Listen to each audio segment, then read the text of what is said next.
Okay. Hello, everyone, and welcome to the TeenTechSF Global Youth Summit at Google event. My name is Mark Wong, and I'm the founder and executive director of TeenTechSF Global. TeenTechSF's mission is to empower the next generation of tech innovators and civic entrepreneurs, and we're committed to equal access to tech because diversity fuels innovation. Run by and for teens, all our events are free. I started TeenTechSF when I was a sophomore in high school because my school didn't have a computer science club or a tech club or any of that kind of thing. So instead of a traditional school club that would meet weekly during lunch, I decided to organize TeenTechSF as an online community connecting Bay Area tech leaders with students, many of whom had never had kind of a tech experience before, through conferences, civic hackathons, and peer-led STEM workshops. We're now in year 5, and TeenTechSF connects more than 2,000 students, mentors, and tech leaders every year here in the Bay Area, throughout our US chapters and global partners in Seattle, Sacramento, New York, Paris, Tunis, Nairobi, Shanghai, and Chengdu. At TeenTechSF, the cloud is our clubhouse, and we really try and bring the spirit of Silicon Valley to the world, as well as the world to Silicon Valley. We have a really amazing lineup of speakers, panelists, and workshop leaders today, and I'm really excited to get started.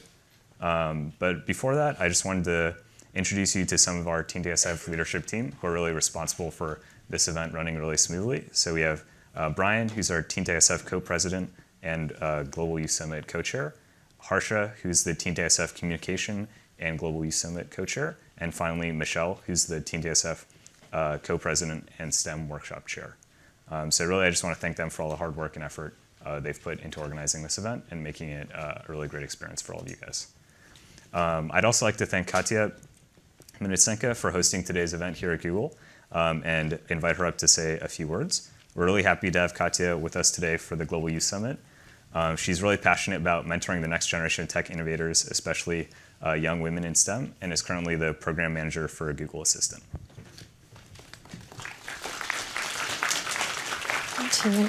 Hi, really lovely to see you all. Welcome to Google. I see both kids and parents. It's really amazing to have you here. This is our second time hosting at Google. Last one was about 2 years ago. I'm really sorry we didn't get to see Brian, Michelle, and the other person. You greeted them, they welcomed you, they set it all up. I'm really impressed. This morning we got here at 7:30 and set it all up. Thank you for the Google support team, for the YouTube live stream. And you do have an amazing lineup of speakers and workshops, so please enjoy it. It is fun. It is fun to learn new technology, use this opportunity. It's not just all hard work. Try to enjoy it as well. Thank you for being here, and welcome to TeenTechSF conference.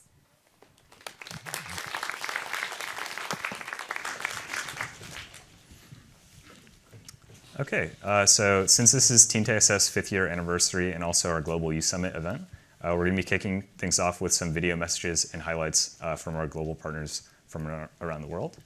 So let me just pull this up. So the first video message that we have is from Ali Farmawi, who is Microsoft's Corporate Vice President for Digital Transformation across emerging markets. And he's recorded this message for us from Istanbul. Let me pull this up. 3.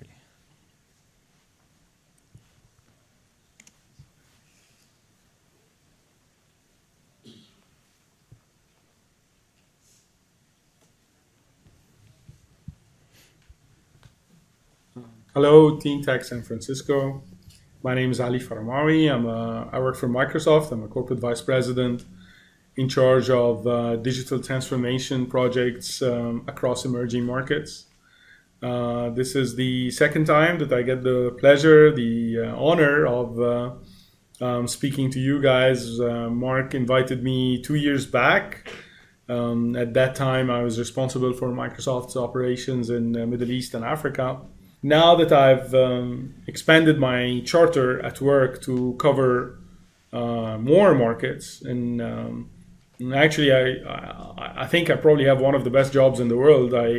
I get to work across Latin America, Middle East and Africa, Central and Eastern Europe, and Asia Pacific, working with people who are trying to find ways to transform not only their operations or their products or services, but actually trying to transform their lives and the lives of people around them using digital technology.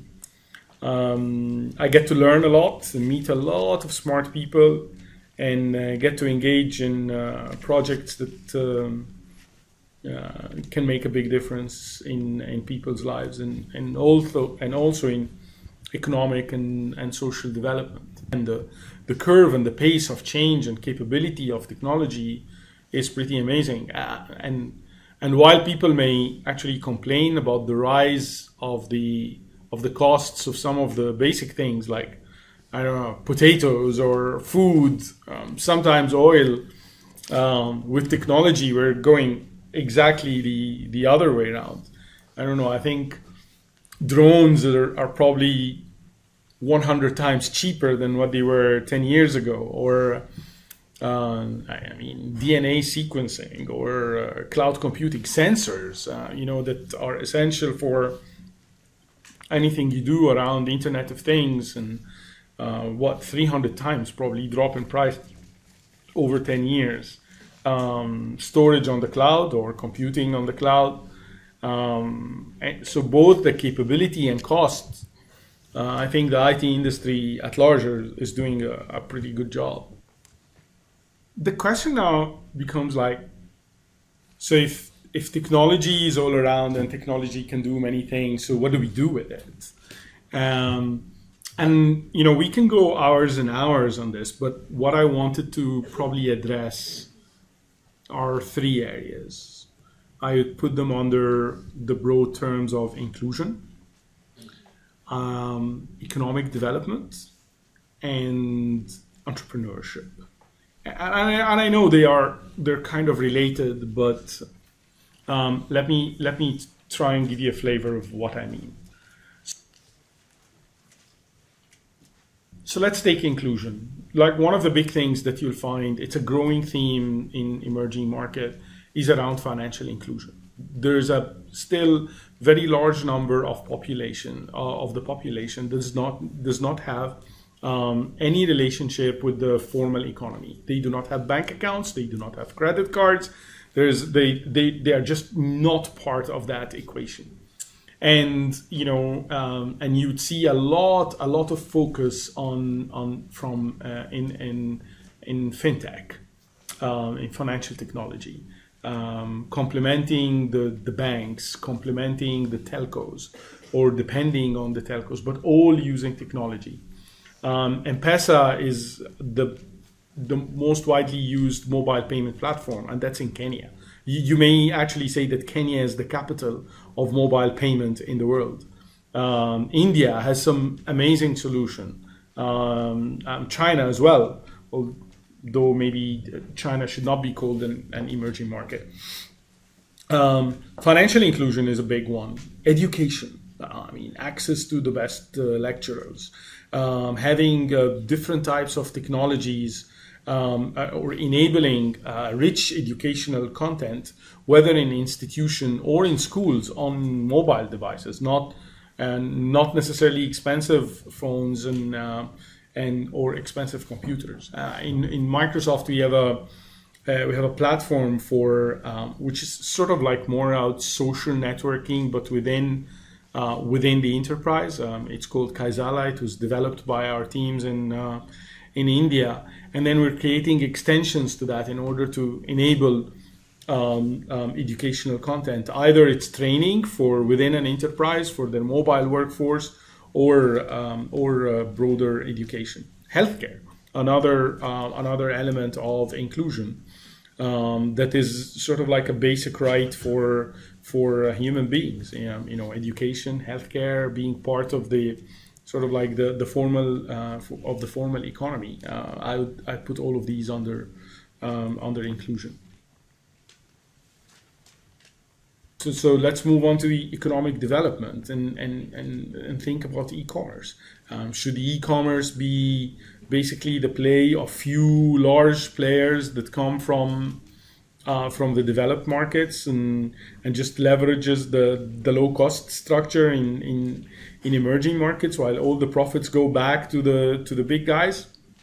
I don't know. It's something that that we have to think about. But again, I'm actually quite impressed by how some e-commerce players are really growing in emerging markets, and whether you're moving from Flipkart in India or you're going towards Jumia and Konga in Africa, there's some really interesting play there.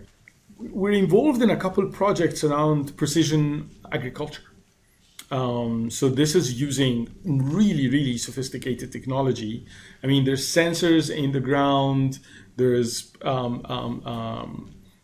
drones and cameras, and mixing that with the data that you get from the soil to the data that you get from the sky around the weather to the pictures that you take that tell you something about the status of the crops, and try and take corrective action if anything is going wrong, and try and address that. Try and regulate the amount of water that you use when you know that there will be rain, for example, so you can save on water. And if there's going to be a disaster in terms of the quality of your crops, then you would know about it early and take corrective measures.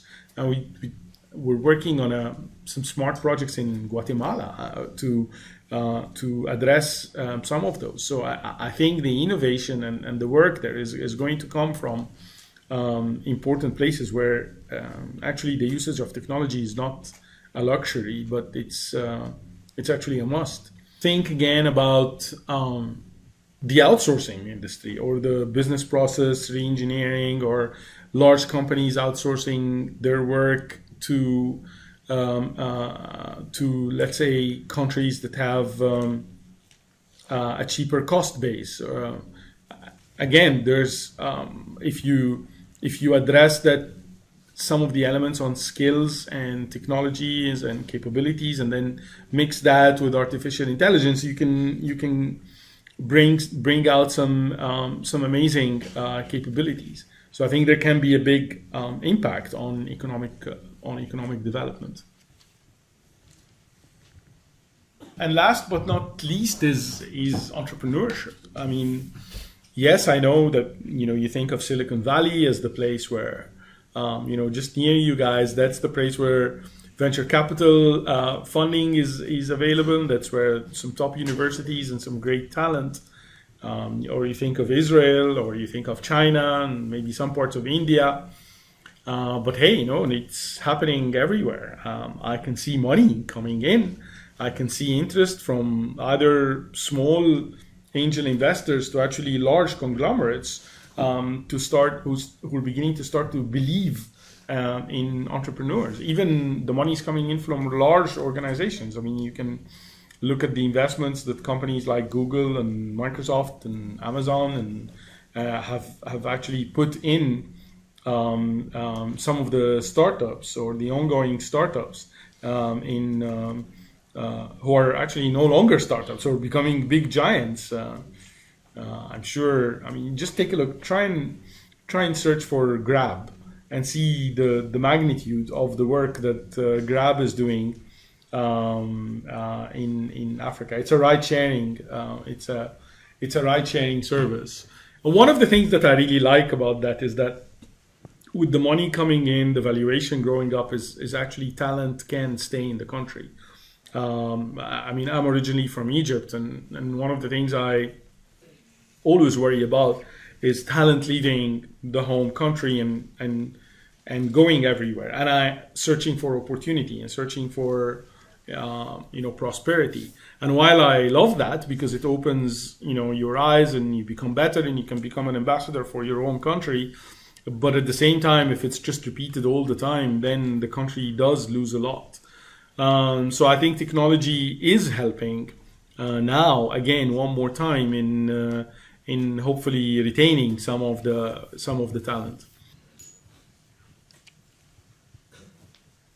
I'll just leave you with 3 thoughts. Number one is that the work in emerging markets is still, it's in motion.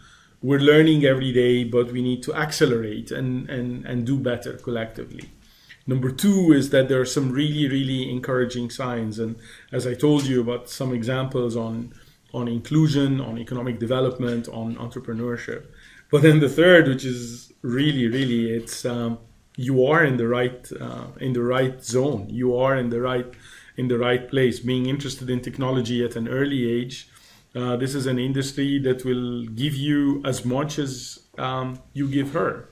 And if you're giving her your time and attention, and if you're trying new things, and if you're working together as a group, so sort of again bringing together the best in human beings and the best in the machines, then you stand to do some great things, not just for yourselves, but for the world as well.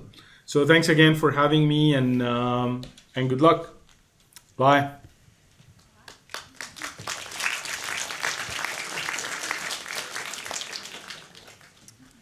Yeah, so up next we have another video message from Jean-Christophe Debert, who's the Executive Director of the Mission Laïque Française, which is a network of 109 schools in 38 countries with over 60,000 students.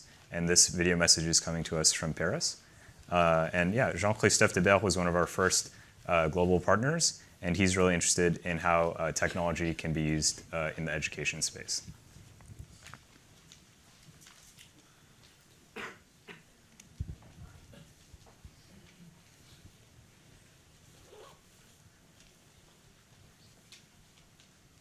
Toujours un plaisir de retrouver TeenTechSF.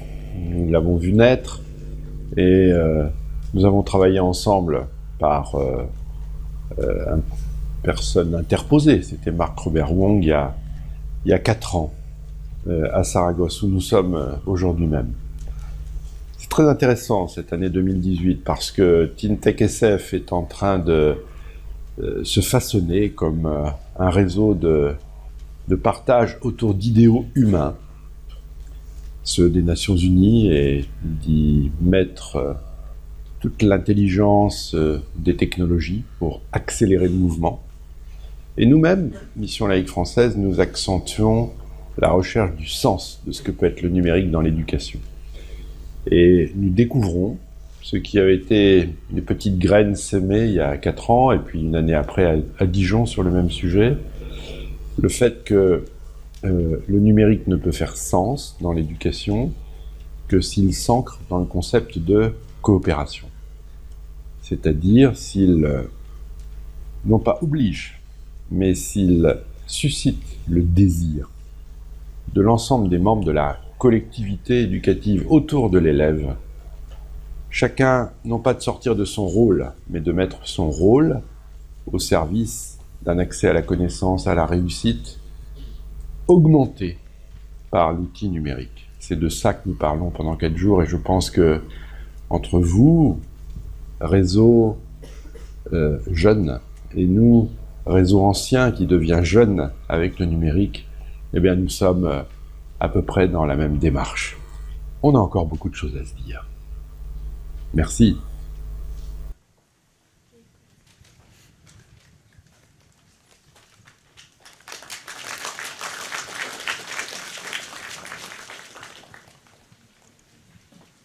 Okay, and then our next video message is from Alice Zhou from IBM China, and she founded TeenTech China that has 2 chapters in Shanghai and in Chengdu. So let me pull up that video real quick.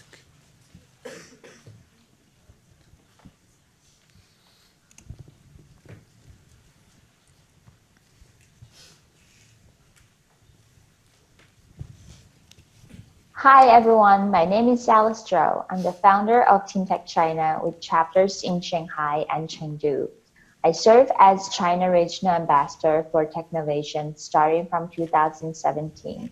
I also work for IBM China as Facilities Sourcing Leader in Global Procurement. I actually met Mark Rubberwan when he was 9 years old, when we were working together with Cross-Cultural Solutions on an international volunteering project in Xi'an, China, right before Beijing Olympics in 2008. So I have known Mark for 11 years now. 3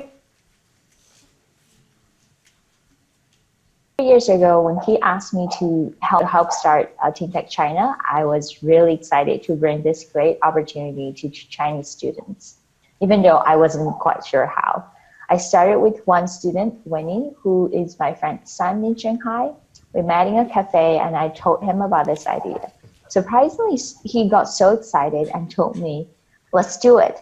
So we started. We started recruiting right away from his friends and classmates. I leveraged my connections and resources in tech companies like IBM, Cisco, Huawei, Shanghai Superconductor, etc. We arranged tours to international and local tech companies and local makerspace. We invited employees of these companies to talk to our students about tech, entrepreneurship, how life is like in a tech company, and career advices. Students here really like these events for the eye-opening things that they see in the companies and the new friends with same enthusiasm as of tech they make.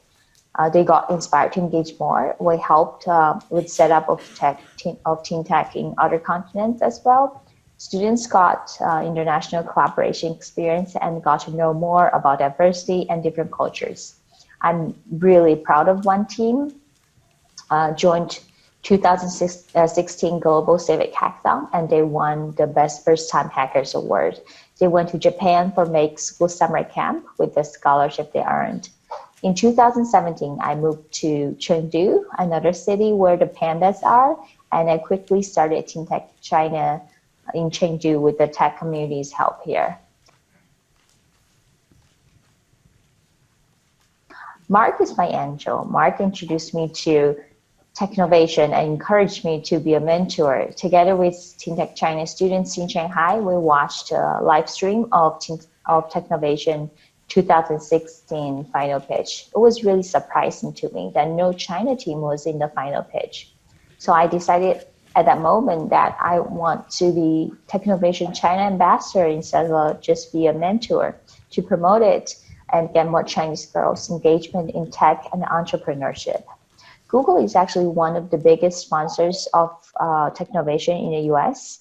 When I was scratching my head worrying about how I should start the ambassador job, I got an email from Google China University Relations, and they told me they wanted to help me on developing Technovation in China. How wonderful is that? They flew me to their Beijing headquarters and gave me the chance to speak at their biggest youth event and help me promote Technovation in their network of students and teachers. We recruited 228 teenage girls all over China, with one furthest from Xinjiang Uyghur Autonomous Region, and 60 mentors who are teachers, programmers, and other professionals. I'm so proud of all these students, parents, and mentors. They are my inspirations. As I told you that I work for IBM, yes, I do work. But don't get me wrong, I'm not a programmer. I work in IBM Global Procurement as a sourcing professional. However, technology is changing my profession.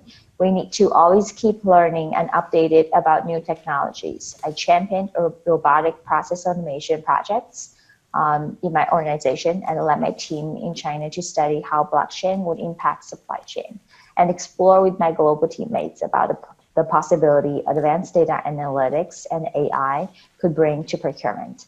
I was fortunate enough to join IBM Corporate Service Corps, which is a global leadership development program, this October, and I was sent to New York City and got a chance to visit IBM Watson Center there.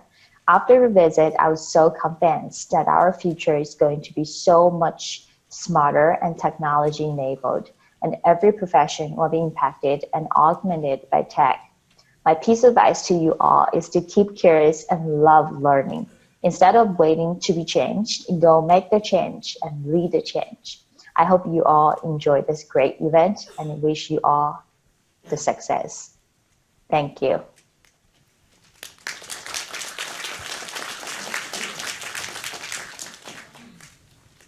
Okay, so that's it for our global updates.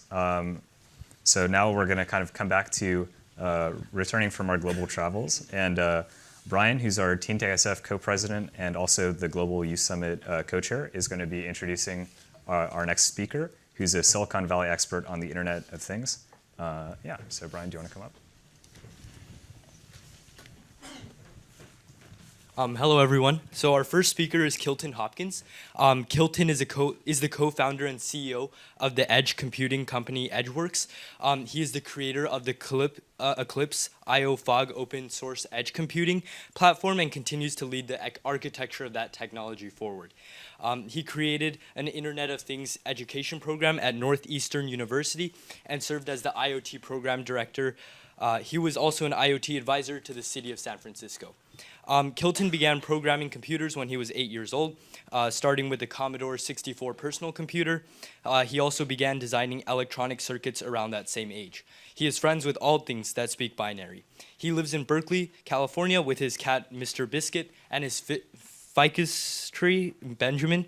He likes to meditate, record music, and spend time in his home laboratory. So without further ado, Kilton, the floor is yours.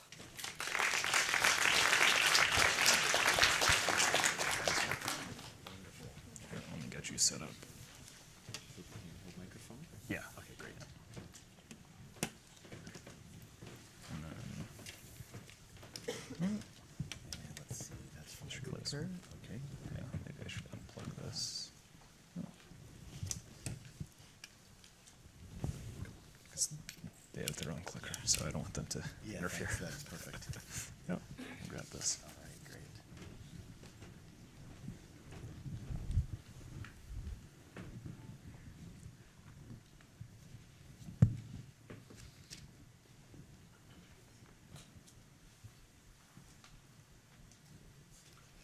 Yep.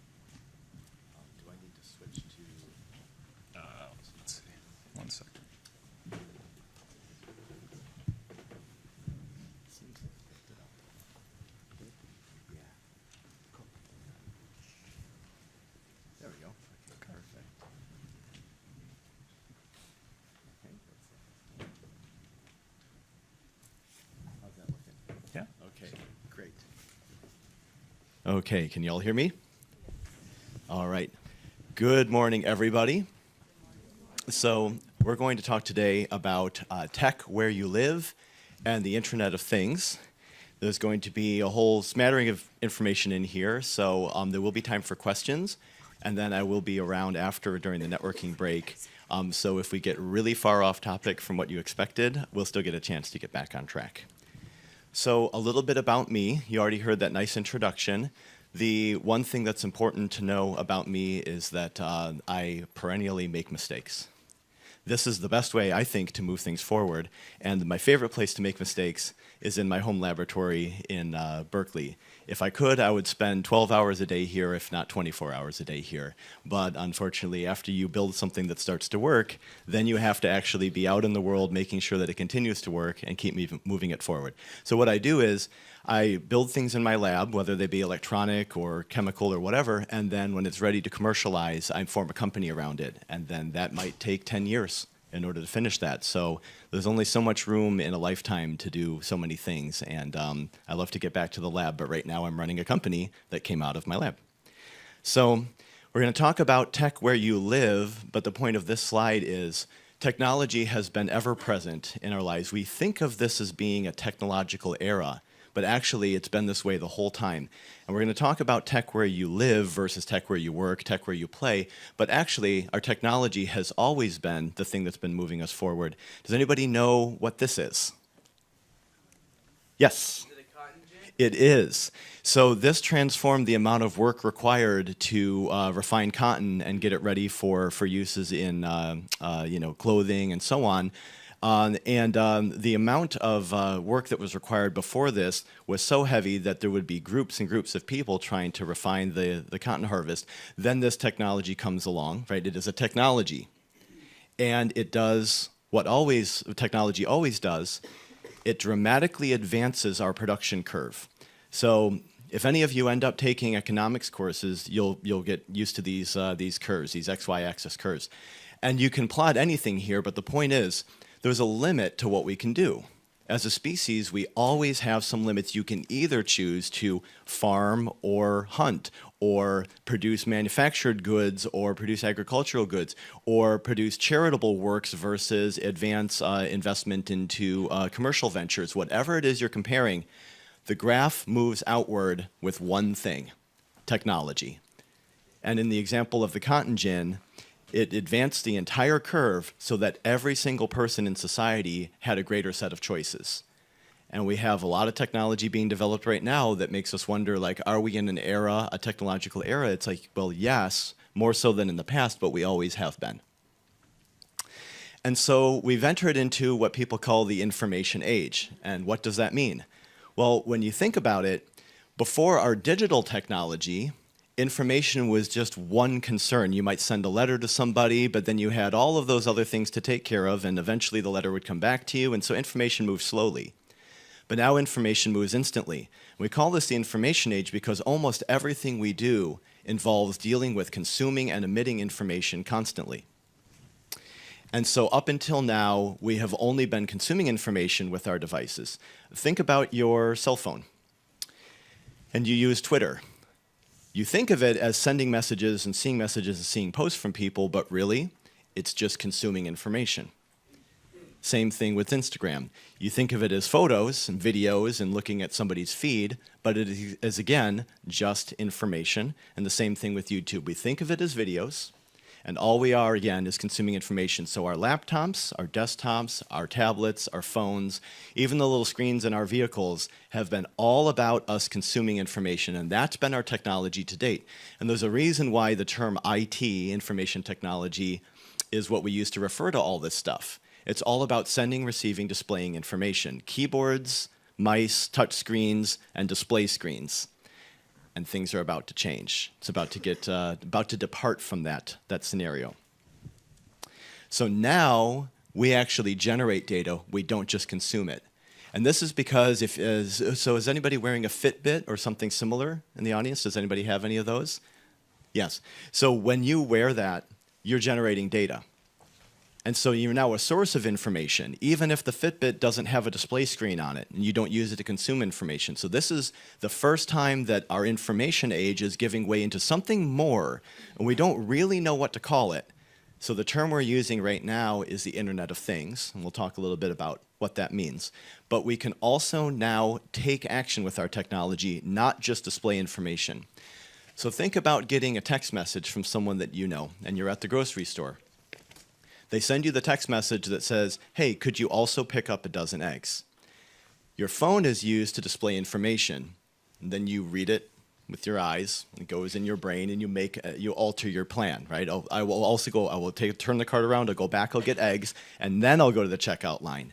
So there's the human being as the intermediary between the information and the action, but not for long. So with the new technologies, machinery, computing technology can take direct action. So if anyone owns a Nest thermostat, this is a really good example. You don't look at the Nest thermostat or get a text from your Nest and then it says, turn down the heat. It just turns down the heat. So now the control in your home is being done by the technology that previously would only give you information. And so what is this Internet of Things, commonly abbreviated IoT? The concept is that everything's becoming connected. But it's something a little bit more than that. We're actually extending the internet to include the physical world. So everything has been centralized, and you've used your phone or your laptop or your desktop and a web browser to go and read information from a website. And all of that stuff is held in some server somewhere in the center of the internet. But now the internet is coming into the room. So it won't be long before we have vehicles that have a lot of computing power in them, and there'll be actions that can be taken, whether you're in the car or not, can be taken by the IoT systems.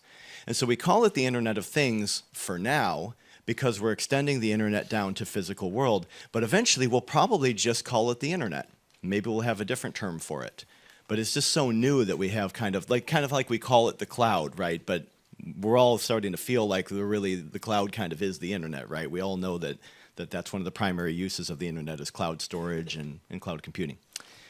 And so an example of Internet of Things is the little devices that make it possible. This is a maker board offered by the company Particle. And Particle was an early company in the Internet of Things space, and they make these boards so that you don't have to figure out the circuitry.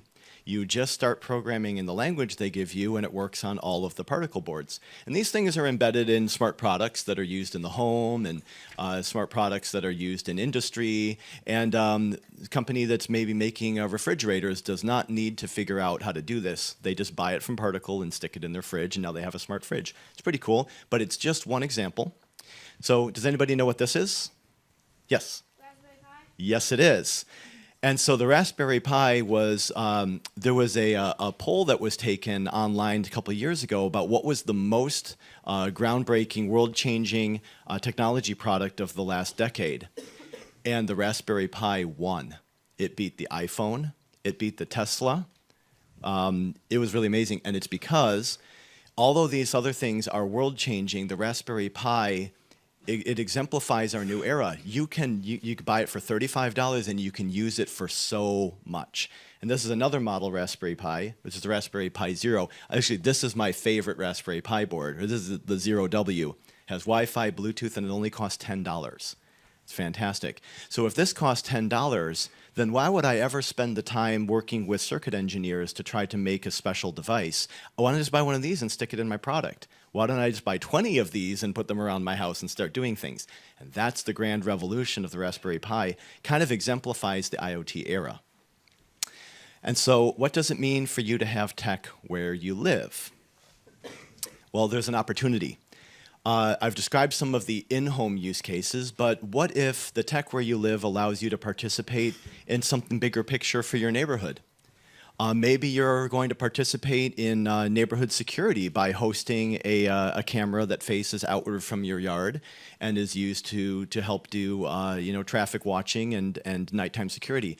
Or what if the city actually starts paying you in order to set up some infrastructure to help them with traffic flow management, or you offer parking spaces in your neighborhood because you can, as a collective neighborhood, determine that you have some capacity and there's currently like a street fair event, and the city asks, like, can I read your data? And you all agree and say yes. So there's really interesting opportunities.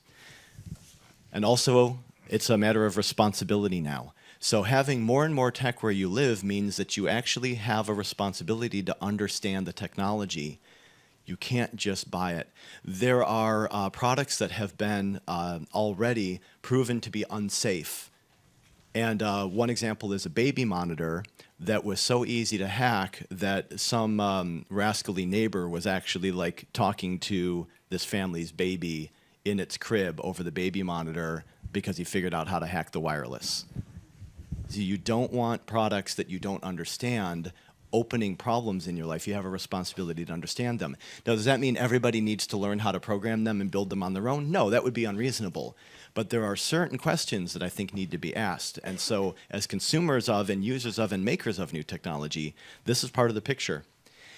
And so it means both enhanced safety and potentially enhanced danger. So you may have seen these commercials for like the Ring doorbell. And it shows that you can see who's coming to the door, and that's kind of increased safety. But the increased danger part is there are plenty of videos out there of people walking up to a house that is secured by the Ring doorbell and door lock system, pulling out some device, hacking it, and walking right into the house. So the same thing that opens greater information and opportunity in our lives is also going to open enhanced opportunities for people to do bad things until we figure out how to secure everything properly, which is, those are works in progress, right? But again, take responsibility.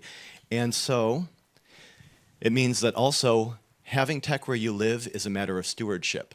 So what you do today to affect the technologies of the world is going to impact the downstream generations. And the data that you allow to be collected today kind of sets a baseline. So in the UK, it's common for it's a nationalized healthcare system. It's common for that healthcare system to provide anonymized patient data for healthcare research. And that's because they pay for the healthcare. But in the United States, we don't have that. People voluntarily contribute their data in an anonymized form for healthcare research. So you are a steward of your own data to a great extent, but maybe only if you're asking the right questions. And what you set today becomes the pattern for tomorrow. So you don't want the next generation to say, well, we always give up all of our financial records to whatever research group, right? And then no one ever asks the question, wait, when did that start?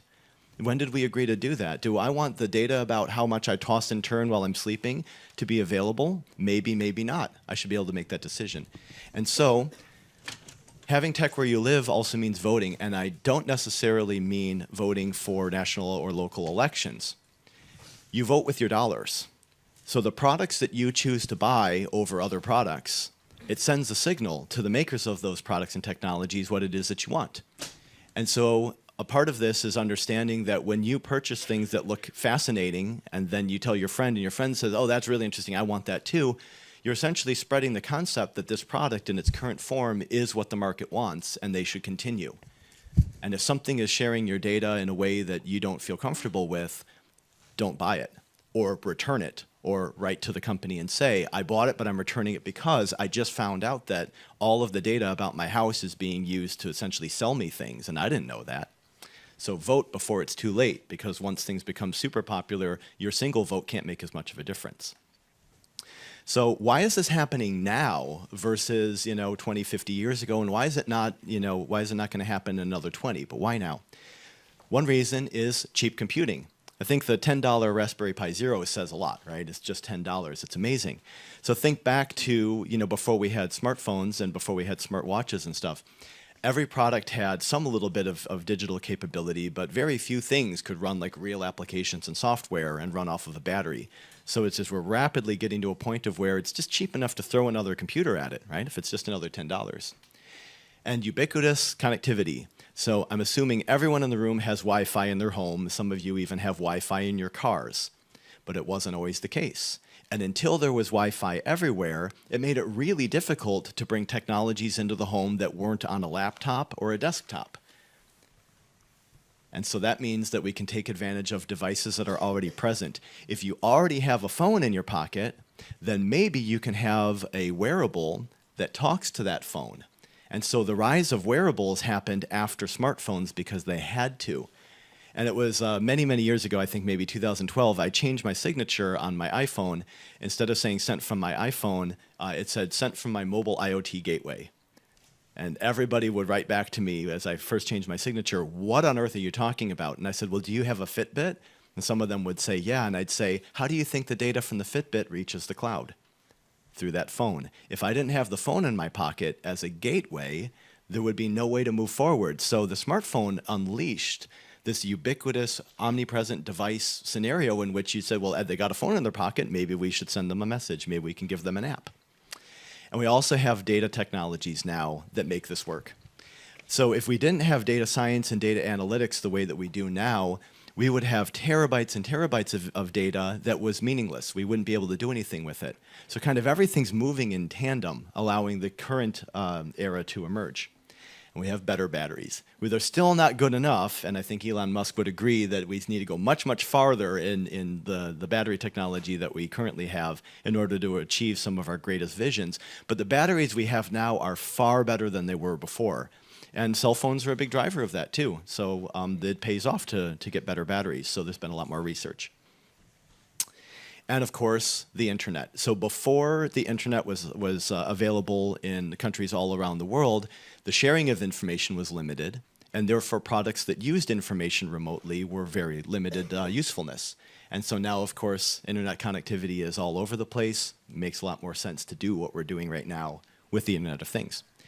And so we have this problem, and it's widespread. Tech is a double-edged sword. And I talked about both the danger and the safety, but let's look at a particular technology that I'm worried about that is present where you live, and we kind of overestimate its capabilities. So let's take a few minutes, look at how AI really works, and the limits of it, and the mistakes of it, the errors of it. So before I get into the really interesting slides that follow, so let's talk about how artificial intelligence that we have today truly works. It's pattern matching. It can't think. We feed it a bunch of patterns. It gets really good at figuring out how to match those patterns. We train it. And then when we show it something new, it's able to assess, is that a match for patterns that I know? So if you want an AI that can recognize cats versus people, you show it a bunch of pictures of people and a bunch of pictures of cats, and you label them properly, and then it learns how to distinguish them, and then you show it a picture of a cat, and it says, yeah, that's a cat, and a picture of a person, it's a person. Picture of a bicycle, and it might say, I don't know, because it wasn't trained on that. But it's just pattern matching.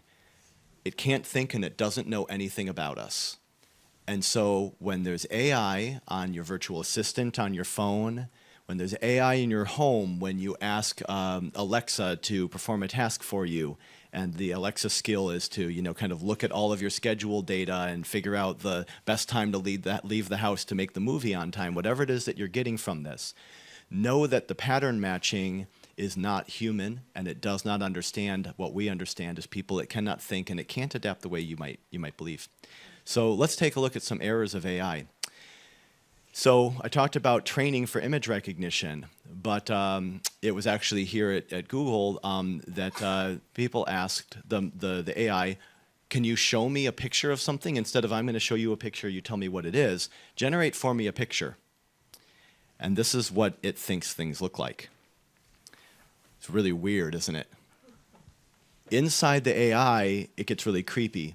The way that it pattern matches isn't the way that we understand objects. So here we have apparently a knight on a horse, maybe, and then he's got a dog head with him, and he looks a little bit like a seal. And what are all these swirls up in the sky there? Well, it turns out that the AI that we have for image recognition has a really hard time determining what things are when there's no clear boundaries. An open blue sky looks to us like a pure blue sky, and it sees all kinds of stuff in it. And there are ways to trick the AI because it's just pattern matching. Here's another one. Very weird. And so these shapes are superimposed over each other because all it has done is seen thousands or millions of images and tried to figure out from that what the patterns look like. It doesn't know sky from land. It doesn't know a vehicle from the passenger. It just sees them all as one unit. And so the thing to be careful of here is that this technology is present where you and your family are living day to day. Know its limitations and know how it should be used. And yes, there's a ton of promise from AI, but if it misidentifies things, then we have some big problems. So here's some interesting stuff like what a measuring cup looks like, a banana, a screw. And as you can see, there's elements of what we know the object to look like, but it doesn't seem to be able to tell us, here's what a screw looks like, and it gives us one. It gives us kind of its like dump of pattern matching, and it kind of looks like screws, but there's no single screw in there that would actually be suitable. So I would definitely not want this thing to manufacture a screw for me based on its imagination. So then this is just funny the way that these were named, the camel bird, the dogfish. There actually is a dogfish. It doesn't look like that. And so this one is the most concerning. It was asked what a dumbbell looks like. And note that apparently it's never seen a dumbbell that isn't attached to a human arm. I would not want this AI as my doctor. It would say like, well, first set down that dumbbell, and it just cuts my arm off, right? Like, got to do a little surgery here, get that dumbbell off of you. So it just doesn't know anything about it. It's not conscious the way we are. So given that, I then have to ask the question, now what does it mean for you to have tech where you live? I think that there's an amazing era upon us, but primarily the technology education is the thing that's going to enable us to use it properly. We already have a problem paying attention to each other in the home when we have our phones out. And now what's going to happen when we start conversing with an AI agent that becomes our best friend and does everything that we ask it to do? Are we going to talk to our brothers and sisters? Are we going to talk to our parents, to our neighbors? So we need to learn how to use this technology properly to both be safe and to just have a good life as a species when we're being given all these new opportunities and power that we haven't had before. So I think we have a good 7 minutes left for questions. So I'm open to any questions. Let's take some. Yes? So I have a question. What would happen if, like, you know the cloud, how everything goes through it? What would happen if people stored so much data in the cloud it got full? That's a great question. Then I'll... Would it, like, shut down all cloud technology and, like, no one could send Actually, it could. So I'm going to repeat the question just in case folks didn't hear. So you know how everything goes centrally to the cloud.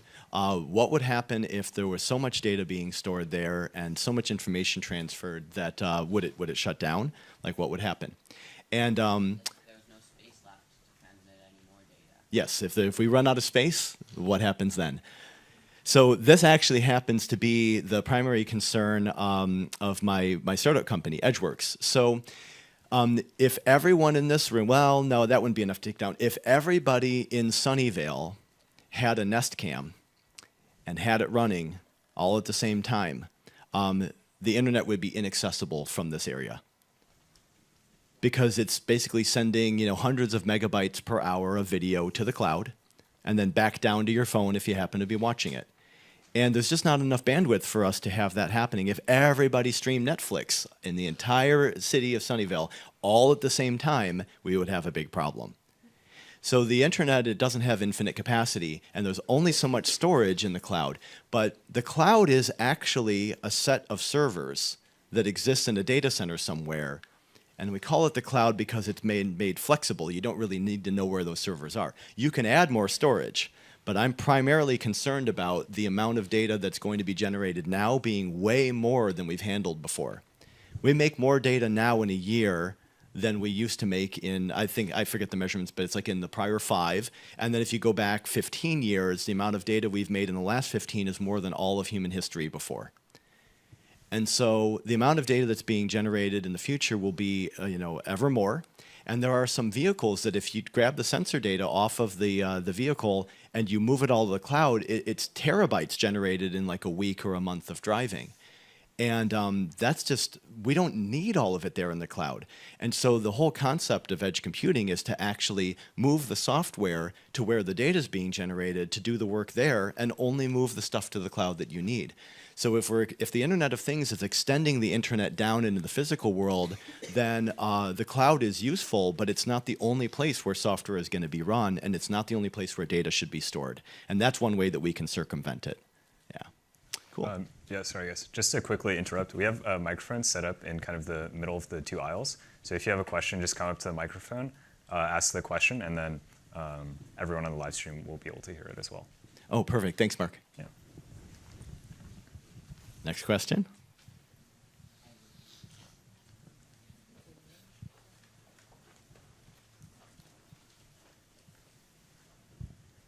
So, what would happen if the cloud crashed?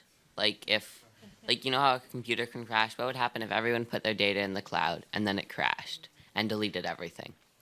The delete everything is why you have advanced storage technology, so that it would be very difficult to delete it all. But let's look at what happened when Amazon's AWS East went down. US East went down a couple of years back. Actually, now it was probably more like 4 or 5 years back. Does anybody use Dropbox in the room? Yeah, good number of Dropbox users. Dropbox was offline. Just all of Dropbox was offline because that part of the cloud went down. It's possible that entire regions of the internet go down, and if there's not replication, and backup and failover systems, stuff can be unavailable. And in the early days of these remote and intelligent thermostats in people's homes, when cloud connectivity was down, maybe just because the internet was down because of a snowstorm, they stopped controlling the temperature in the home.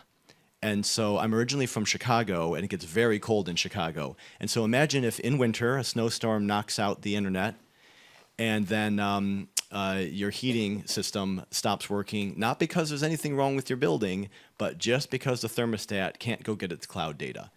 And that was an early problem until people realized, oh, being able to operate offline in a decentralized way is very good. And so one of the technologies that is helping us look at keeping data safe forever and safe from being altered is blockchain. And you've probably heard a little bit about that. It's you can't just throw a bunch of data in blockchain. We still have storage problems, but it is a really interesting way to look at storing data so that it's what's called immutable. Can't be changed, and it's replicated far and wide. So there was another question toward the back there. If you want to still ask yours, you can come up.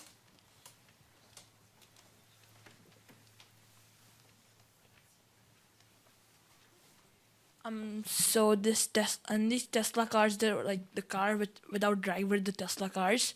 So if like they have these on on the top of the car, they have these cameras for which the car works. So if the camera breaks, then what will happen to the Tesla car? Yeah, it won't have eyes anymore. So the system on top is called LiDAR, and it's a spinning laser that is safe for us to see with our eyes. You can't actually see it, but it's safe that it reflects off of everything, so it's not going to hurt people. But it's a high-power laser, and it spins around and it sweeps the whole field of view with the LiDAR. And when the laser signal bounces back and is received, the vehicle is able to see. And if that LiDAR unit goes dead, and it gets knocked off or just breaks, the vehicle doesn't have eyes. So it's just as bad as a mask over a driver. Sorry, go ahead. So is that thing connected to internet? Yeah, they're connected to the internet, but the amount of processing it needs to do, it mandates that it doesn't do all of its processing in the cloud. If it did, it would be impossible for it to respond in real time. So this is really interesting how much is like trending in this discussion is trending toward edge computing. And maybe it's just because that's where my brain works these days. It takes 250 milliseconds to go to the cloud and come back on average. That's 1/4 of 1 second. If you have a whole bunch of driverless cars that are interacting with each other, the road conditions and the movement between each other, 1/4 of 1 second is too slow. Because that doesn't even include any processing time. That's just the round trip of the data. So you have to have computers in the car that are doing a lot of the processing there, and the cloud can't become the linchpin. It can't be the only way that the driverless vehicles work. It's not fast enough, and the latency is just too long to go to the cloud and back. So that's why we need software running in the physical world at the edge. Excellent questions. I think we've hit 10 o'clock. We're right out. I'll be around for more questions during the networking session. But thank you very much for having me.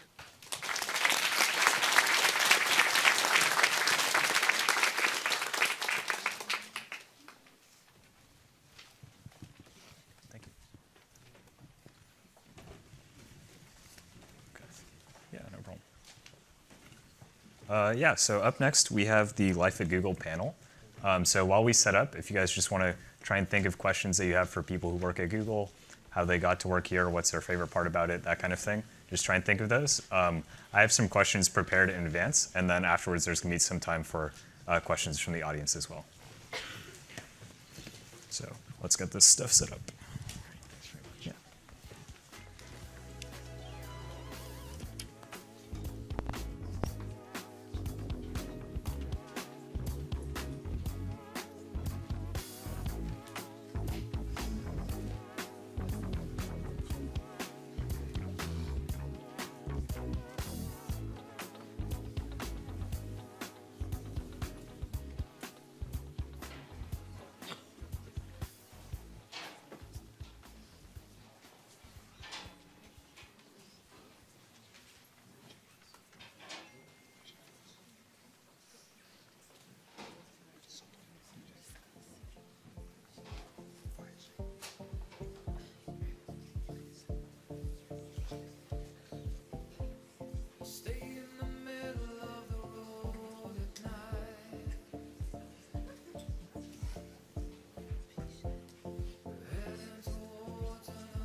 Okay. Yeah, so one of our panelists is running a bit late, but hopefully he can make it in time to answer some of your questions.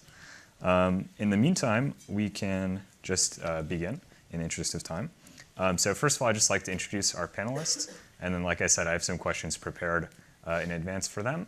And after that, there'll be plenty of time for the audience to ask questions. So first, we have Wouter Vink, who's a 14-year Google veteran who works out of the Mountain View headquarters, as well as in Europe. And he's the head of the global go-to-market and for the connected home category in retail marketing, which includes Google Home, Chromecast, Wi-Fi, as well as all the Nest branded products. And then you've already met our host today, Katya Minisenka, who's the Google Assistant Program Manager. And she also works with NASA to help Google map Mars as well, which is kind of a fun little side project there. Yeah, so just to get the kind of discussion started, if each of you guys could tell me what's the most interesting thing that you're working on right now, and also what is like your favorite part about life at Google, that would be great. Yeah, I can kick it off. So Kilton's presentation was very, very fascinating to me, very interesting to me, because I work on the exact same stuff that he works on. I work on smart home, connected home, IoT. We need to come up with a better name for this, right? And so there's a lot going on in that space. Engineers at Google and also outside of Google are working on all sorts of solutions that will ultimately make our lives better with smarter cars, smarter homes, et cetera, et cetera. But it's still early days, and there are a lot of different technologies out there, a lot of different standards, and it's actually fairly complicated to set up a smart home. Even for people who work at Google or have been there for a long time, I myself find it difficult to even set up like a smart bulb. It's not as easy as it should be. And so my job in marketing is to make sure that we keep our engineers sharp, that they work on building solutions for people that are easy, and that we, in marketing, tell a story, that we explain how people can take advantage of all these new technologies in a way that's as easy as possible. And so that's what I work on. Hi again, everyone. I actually do work on Google Assistant, and I love my job. It's extremely interesting, and my team in particular, we work on making Assistant more functionable or adding functions. So we actually create actions on Google. So we enable companies like Uber or Spotify, we bring them on to Google Assistant. So you as a consumer can say, okay, Google, call me an Uber or play this song on Spotify. I hope I didn't trigger any phones. Yeah, we're supposed to say, okay, G, for short, so we don't trigger Assistant on your phones. And it's fascinating. I really love what I do. But to Mark's question, I think the beauty of working at Google is that you have such an amazing network of people you work with, because our people operations does an amazing work of bringing on really creative, really interesting, smart, outgoing, just fascinating people, and bringing to Google folks that we partner with, like NASA or any university folks, any publisher who publishes a book will come and give a talk at Google, and you have access to that network. And I think out of most exciting things that I worked on, one of them this year, hence the picture, has been my collaboration with NASA. I grew up in the Soviet Union, so like learning about space and being fascinated with it has always been something I loved. So if you watched the Inside Landing a few weeks ago, this was like the Soviet kid in me was just beyond happy.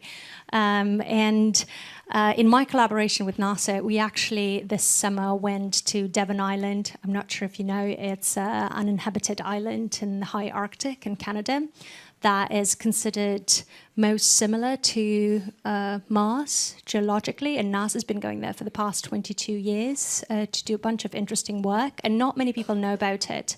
So we went to sort of highlight their work. We're bringing a street view off Devon Island to to you. So you can actually explore it and see how similar it is to the surface of Mars and why NASA is there. We're releasing a documentary in about 2 weeks. It's very short, it's only 10 minutes, so you can sort of learn of what NASA's been doing there. And what else? And we're building a Voyager story, which if you've never tried Google Voyager, it's a really fascinating tool to bring the panos that we collect via Street View and tell a story. So you actually have a bit of text narrated by NASA planetary scientists to tell you why we compare the two. And it was an amazing experience. Nothing like my job, my office job that I do here. We had no infrastructure. It took us 7 flights to get there. It was extremely cold in the middle of summer, and nothing that Google prepares you for. You live in a tent. There is no bathroom. There is no restaurant. There is nothing. There is not even a fly line to land on. You sort of just land on the made-up airstrip that you just called airstrip because it's flat. And it's just fascinating to see the work that's been done. How you survive, how you do research. It's just you and polar bears, and you sort of are always on the lookout. You don't leave your camp without a rifle.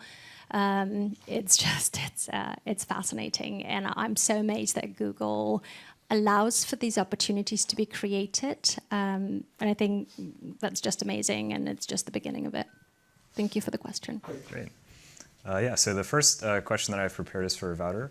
So I think you're the most senior member of our panelists here today.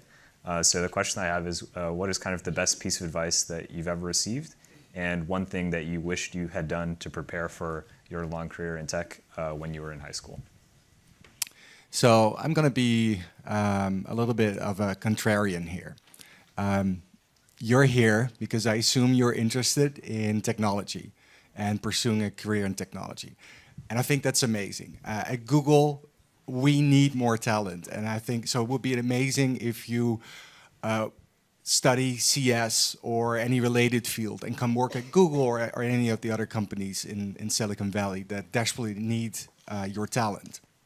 But what I would say to your question, Mark, is actually think really hard if technology is where your passion lies. Because the advice that they gave me when I expressed an interest in technology after I graduated, like in 2001, right after the dot-com crash, was actually to not work in technology. Because nobody wanted to work in technology. It wasn't a cool thing to go to. In fact, there was no money. All of the companies that were operating in that space had gone bust or were on the verge of bankruptcy. And all of my friends wanted to work in finance, and they wanted to work in consulting. Those were the sectors that people wanted to work in, just like technology is a very, very hot industry right now. And so we're all in this bubble in Silicon Valley. And sometimes it feels that technology is the only industry that you can work in. But I would say that when you go back home after today, after all of you learned, if your passion's still there, amazing. So happy that you came here and so happy that you're going to pursue a career in technology. But if you're not sure, please don't go into technology just because it's the hot thing to do right now. Your other question was what should I have known when I was in school that would have better prepared me for a career in technology? I would say nothing. Like, really, to be honest, and maybe again this is a contrarian view, but by the time you graduate, this industry will be completely different, and any skill that you have learned that is very specific to the technology industry as it is in 2018 is going to be completely irrelevant. So don't worry about that. Yeah. So kind of on a related note, Katya, since you come from a non-technical background, maybe you have like some interesting insight on this, but what do you think is a characteristic that most helps someone succeed for a career in tech? Oh man, loads of pressure. I almost a little disagree with you, Wouter, when you said if you don't like tech, don't go into tech. Because I feel like technology today, or in, 20 years, will touch every aspect of our life. And so it doesn't mean you have to learn how to code, which I'd advise you do. because I wish I did, actually. Because whatever you do, and you have to do something you're passionate about. They do say, like, if you do something you love, you'd never work a day in your life. Not true. Even if you're really passionate about something, you'll have to work. Like, I love this Mars thing, but it's so much work, I tell you. But you'll enjoy doing it more, so you'd feel like, oh, this is a part of my life. And I feel like in technology sector, and maybe I'm just still living in this dream world, there are just so many areas you could go into, and you can create opportunities for yourself. And it really helps to understand what your limitations might be. And in a way, it's sort of a double-edged sword, because not knowing what your limitations are, you might just go and say, no, I want it done, no matter how unrealistic I might be, and let the engineers come up with a solution. You could go that route. That's sort of what I'm doing. Or you can kind of know where your limits are and create something more realistic. Do remember, though, we do live in a bit of a bubble here in the Bay Area, and the problems we're solving might not be the problems for the rest of the world. So it's important to keep that perspective. And I think the gentleman with the video message from Microsoft had a few good points. I'm going to rewatch that video, and I recommend you do too, because there are so many problems we can solve in the world. And inclusion, like, I loved how he talked about education and finance and how so many countries are solving problems that are unique to that locale. And just think that it's really interesting to solve problems when you have a technical base to it. So you're giving people a tool to address something, or you're helping in a way, and it's tangible, it's there, and you sort of have, it's very satisfying to know, like, hey, this is what I've created. Again, it doesn't have to be necessarily that you've coded, or that it's in technology sector, but technology will inevitably be a part of it, in my opinion. Great. And then this is the last kind of prepared question that I'm going to ask. This kind of more lighthearted note. This is from one of the TeenTechSF student leaders. So they are asking, they read that it's commonplace to have kind of these memes and other inside jokes at Google. And then if you could share, like, your favorite one. So that's for either of you guys. Are we allowed to share those? I think if you keep it generic, we should be good. I mean, so we have like I would say an internal Reddit where people post memes, and since Google's a very big company, it's a very lively forum that I would say almost reflects the real thing on Reddit. I'm not sure that there's a favorite meme. I would say that it becomes a very, very interesting forum to go check out, especially when there are company-wide meetings, and we have these on a weekly basis when our founders share every Thursday. They host a meeting where we present, like, a new product roadmap. We look into, like, what's happened that week, and it's an opportunity for all Googlers to ask questions to company leadership. So that's really cool, and it's live streamed to all offices.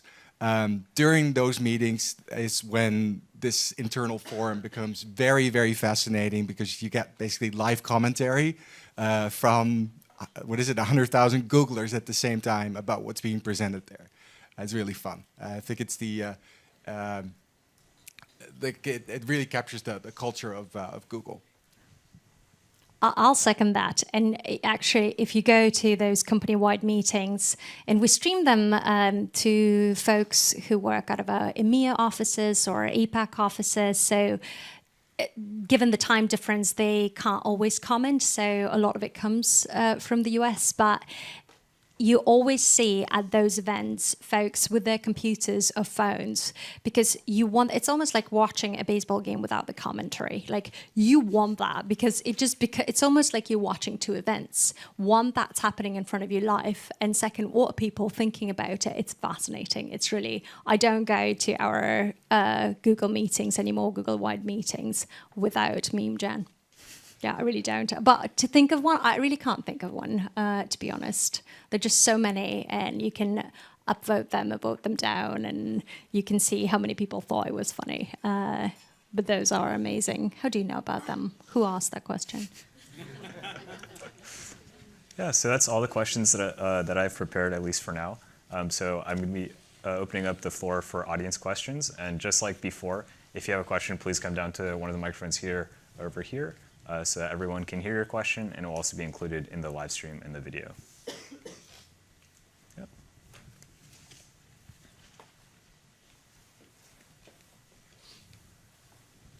Hi. So obviously, like the tech industry is changing a lot, but what's the most important character skill that is seen as very valuable to workers and companies in the Silicon Valley and the tech industry as a whole? I'll take a dig at that first. So that's a really good question. So I've been at Google for a very long time, but I have worked on a very wide variety of different products in very different industries, different categories, including products that I had no idea would exist and I had no idea Google would ever venture into when I joined Google. And that's just me. There are many more like me. So what Google tends to do, we tend to hire generalists, people who can be flexible and move with Google as Google's priorities change and we move from a different category to a different category. Typically, what we look for when we hire people, it's 4 different things. It's general cognitive ability, which is like, are you smart? The second is role-related knowledge, like do you know stuff that's relevant to the field that we want to hire you into? The third is leadership, like are you ambitious? Will you take the lead in solving things? And the fourth is googliness, which is another way of saying, do we think that you're going to be a team fit here? I would say of these, aside from the cultural fit, the googliness fit, typically general cognitive ability, GCA, is the one that's considered most important because role-related knowledge, and I think this comes back to what I said before, it may be really relevant for the job that we hire you into today, but it may very well be that we need you in a very different job a year from now. So it's much more important that you are flexible and just smart in general than that you have very specific knowledge of a specific field. Thanks. I'll add to that. If you think of launching a product, and Google launches many, many products almost on monthly, weekly basis, it takes a village to raise a child. It takes really so many different skill sets to launch a product. And I think what Google does really well is, yes, there are so many engineers, and we hire many engineers because we're a tech company, but you can't launch a product without business development, without marketing, without program management. There are so many roles, and like our people operations department is massive. So there are so many. If you think of, well, what shall I major in when I go to school? I guess that's where you're coming from. Do something you're passionate about, do something you're good at, because I feel like there is a fit for almost every job. And like now going into healthcare, like we didn't know 5 years ago we'll be hiring doctors. So it's sort of, if you think about it, and as Wouter was saying, the field is changing so much, or technology is changing, just be good. We hire really good people, just be good at what you do, or really know your stuff. Yeah. I know it's very generic, but that's sort of the advice I'd give you. Good question. So I've seen that Google has like a lot of things in lots of different fields like AI, home technology, and things like that. Where do you see the future in Google in things like economics and digital currency?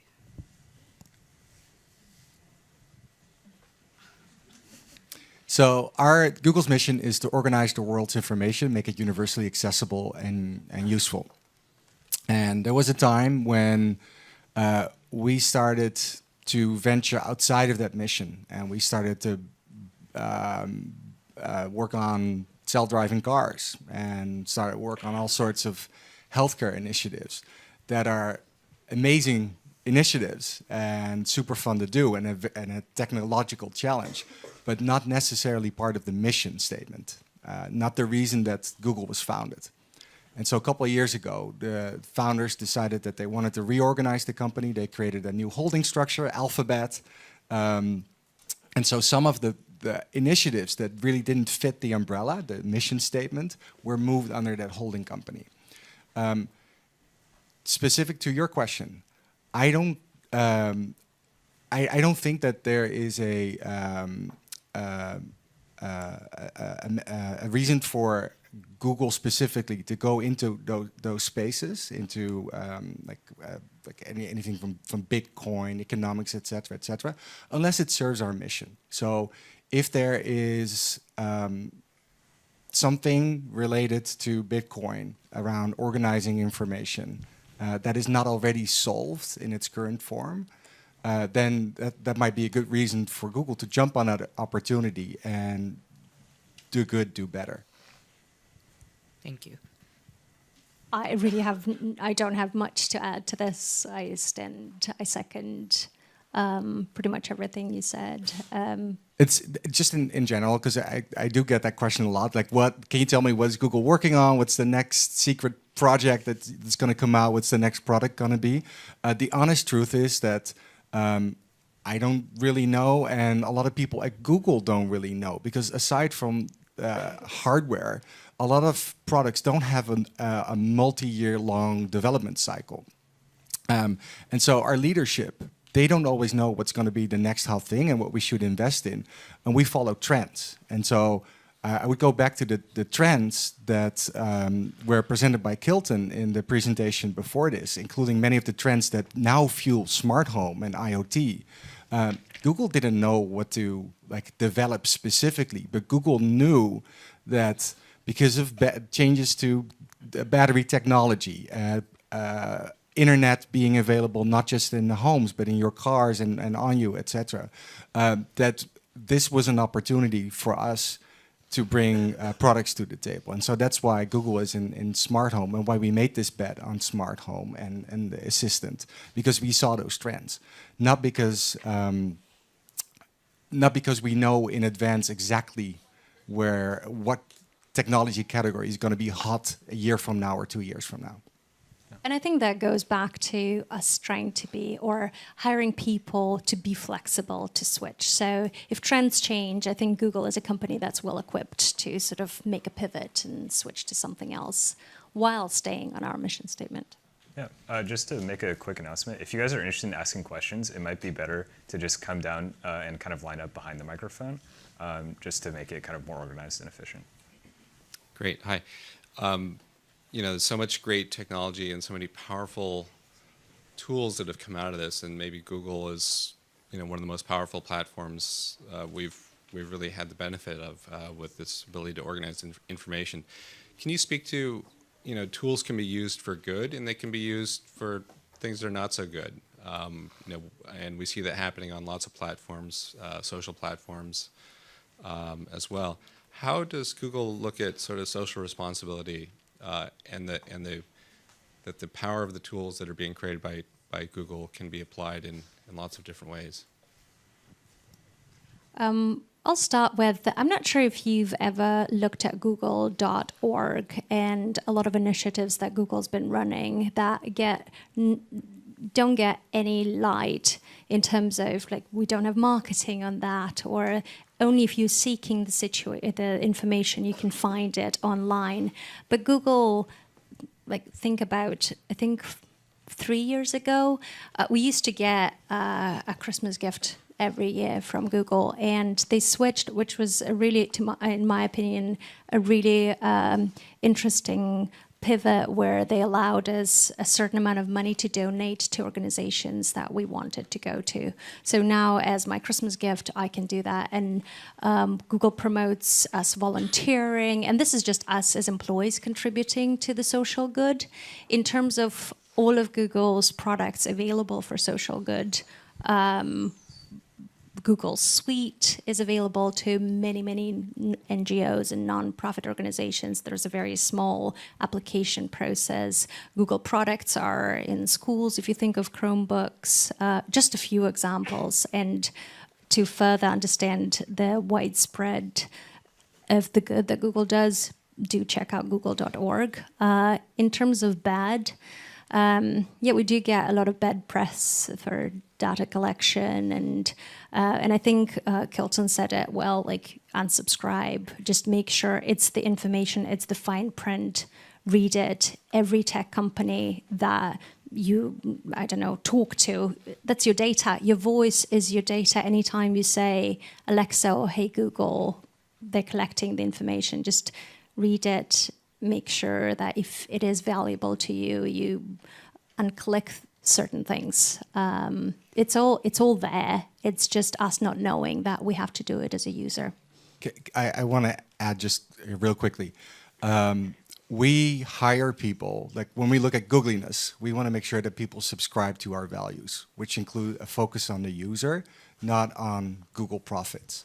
And we have a culture of transparency. And so during these weekly forums with the entire company, we actually encourage people to call out things that they think are wrong, in the sense that we're not optimizing for the user, but we're optimizing for revenue or other corporate goals. And there's a lively debate at, I would say, on a weekly basis around these topics. So how is Google keeping up with like all the advanced technology that Mr. Hopkins talked about, like AI? How are they involving it in like the new technology that you guys have? We're not just keeping up, we're driving it. No, AI is a good example, right? Where there's a race for talent, a race for engineers at a corporate level, because every company wants the best engineers, but also at a country level. There are countries, like China as a good example, like China has said, like, China needs to win AI. We want to be the first with general AI, and so we're going to put a lot of resources behind that. So Google, from what I understand, is one of the larger players in the field right now, but we're not the only ones for sure. And so we're hoping to shape AI, not just on a technological side, but also from a morals and values perspective, because there are a lot of questions that need to be solved that are around, like, how does this going to work in practice, right? And it can be scary, this type of technology. So we want to be on the forefront, not just with respect to technology, but also its social implications. And just to add to that, not only are we leading, but we're also partnering with a lot of smaller companies. If we see that somebody needs help, we either invest in those companies or we share our technology. It's not just leading, but sort of let's do something let's share what we have and for the bigger good. Yeah, thank you. Of course. Yeah, we take a question from the side. Okay, before I ask this question, I don't want to put any negativities toward you anyway. I don't hate Google. I love it. So this is mainly toward Google Assistant. I have one at home. It's a great product. I love it. But the question arises, how can I ensure that my privacy is being protected with it? Oh, have you read the terms and conditions?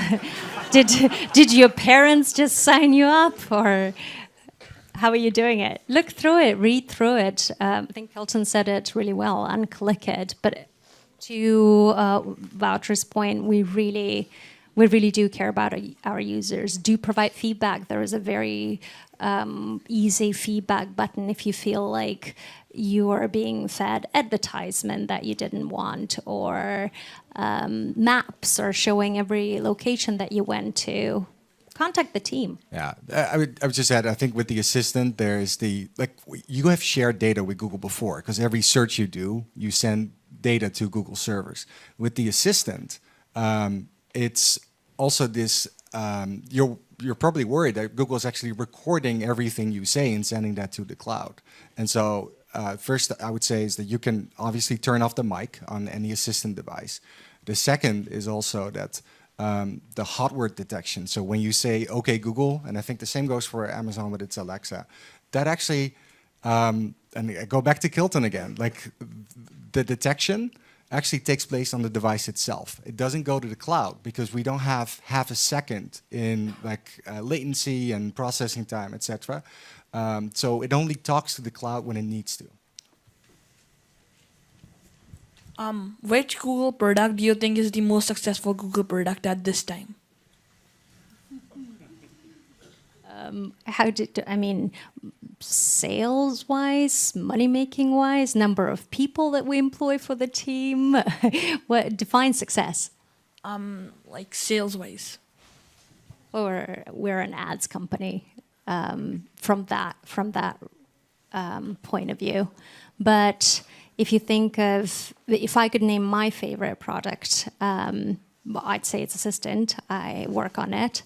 I love how far it reaches. I love how useful it is. And I'm not sure to what extent the previous question, to what extent that user utilizes the assistant. To me, it's really alleviated a lot of the things. And the fact that I can not only now search for information, but I can actually have it do things for me is really helpful.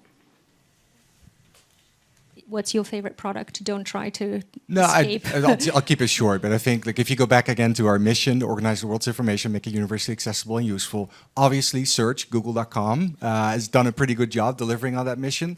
But I would say Google Maps is another product that really delivered on that mission.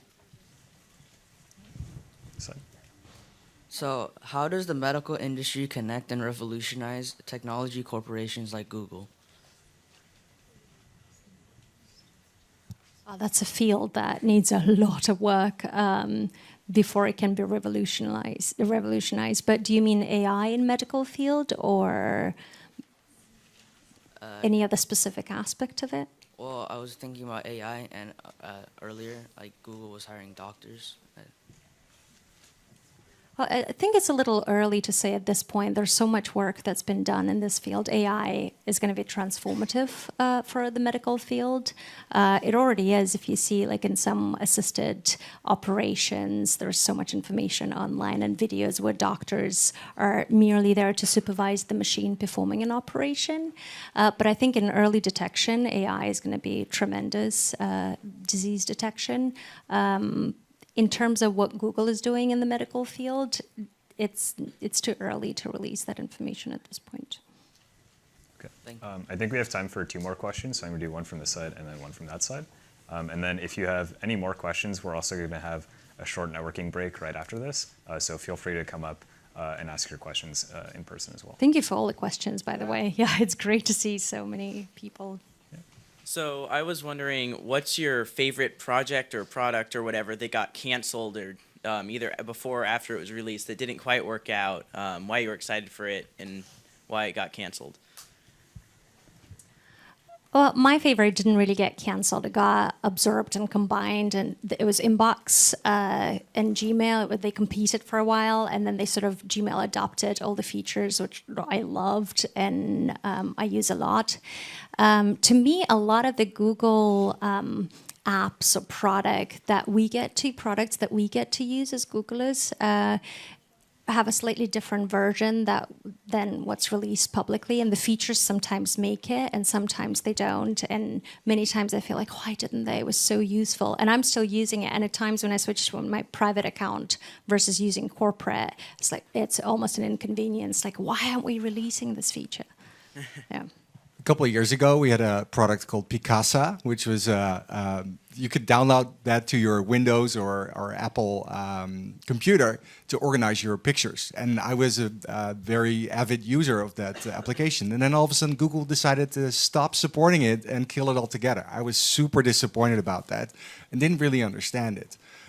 Little did I know that Google Photos would emerge from the team that used to work on Picasa. And I now understand that the desktop application is not the future. It was the cloud, right? And so Google Photos, I don't know if there are any users here, I think is one of the coolest products that Google has developed in the past couple of years. So I'm actually super happy with that, and I don't miss Picasa anymore.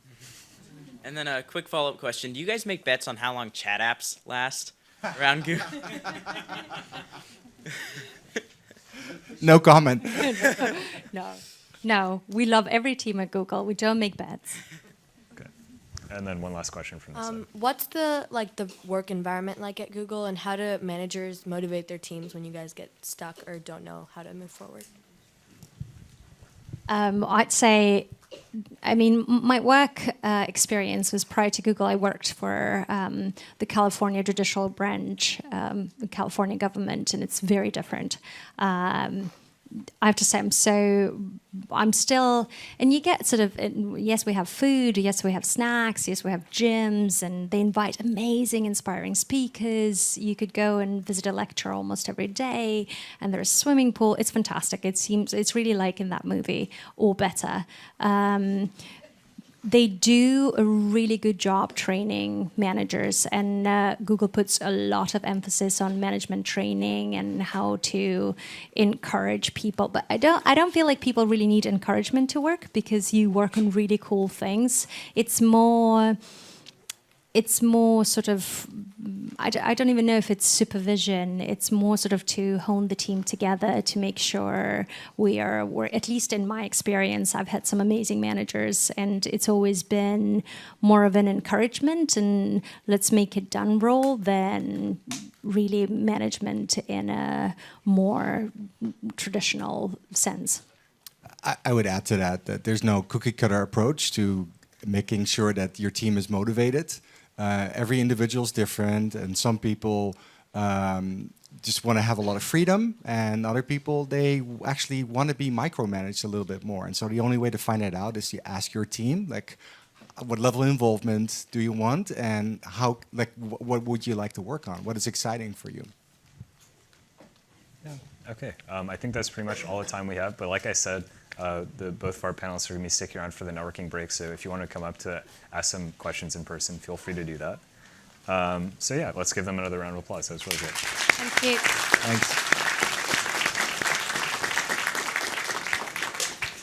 Yeah, okay, so with that, this is going to conclude the live stream portion of the event. So I just wanted to say also thanks again for the support team for spending their Saturday morning helping us with the live stream. And thanks to everyone who's joining us on the kind of viewing the live stream as well from other locations. So now we're going to take a quick break until about 11 o'clock before the Civic Hackathon Spotlight, and then that's going to be followed by the Hour of Code hands-on breakout sessions. So like I mentioned, now is a good time if you have any individual questions for the panelists that we had or our speakers, now is a great time to ask them. And then I think we also have some of the workshop leaders, the people who are going to be leading the workshops after the Civic Hackathon Spotlight. I think some of them are also here.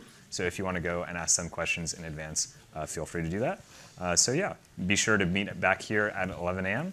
And then we're going to get started with the Civic Hackathon Spotlight. Thank you.